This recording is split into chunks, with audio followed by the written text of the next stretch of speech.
So I said we need to talk to somebody who witnessed it all and knows a little something, and that is Congresswoman and former chair of the Congressional Black Caucus, Joyce Beatty of Ohio. Madam Chair Emeritus, just thank you very much for being here today. I just want to know if anything could have prepared you for what you experienced throughout this week, and especially last night. Well, Simone, thank you for having me, and absolutely not. There was no preparation for how confusing it was, how chaotic it was, and then confrontational. Sitting there on the House floor listening 15 rounds. 212 people saying Hakeem Jeffries was probably the best of it.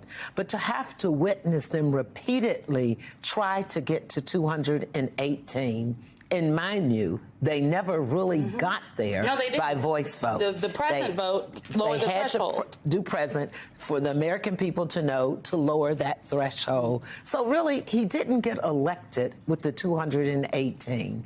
And now he has given away his soul, his integrity, to have one Republican be able to make a motion to vacate the chair. So they don't like the rules packet, they don't like the farm bill, or they don't like something that's good for the American people. One person can bring that to a vote. And they can't object. I want to put on the screen for folks the 6 Republicans that it came down to, because I think people need to see who we're talking about here.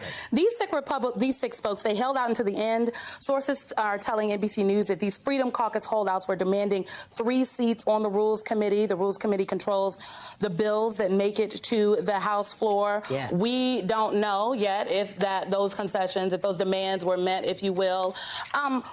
What do you make of the reports about the concessions that McCarthy gave? What was the conversation inside the Democratic caucus last night around 3 a.m. when y'all finally got an opportunity to step off the floor, and then also this morning? We weren't really surprised because he was desperate. There was no integrity.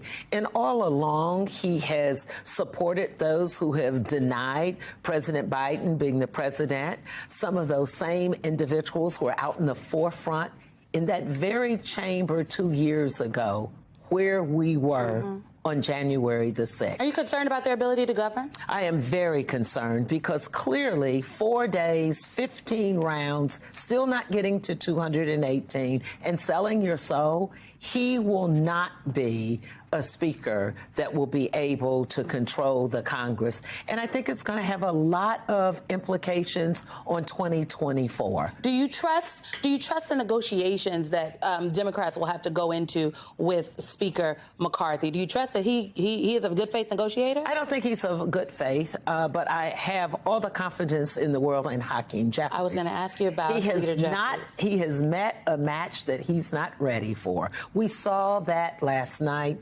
Not only the alliteration and not only his oratorical skills, but his courage, his ability to not just hand the gavel, but to take that moment to bring comfort to the American people that there is a leader in the United States Congress that will not be afraid, that will deliver, fight, and stand up for the people. We have the Senate, and we also have the White House. So that gives me hope.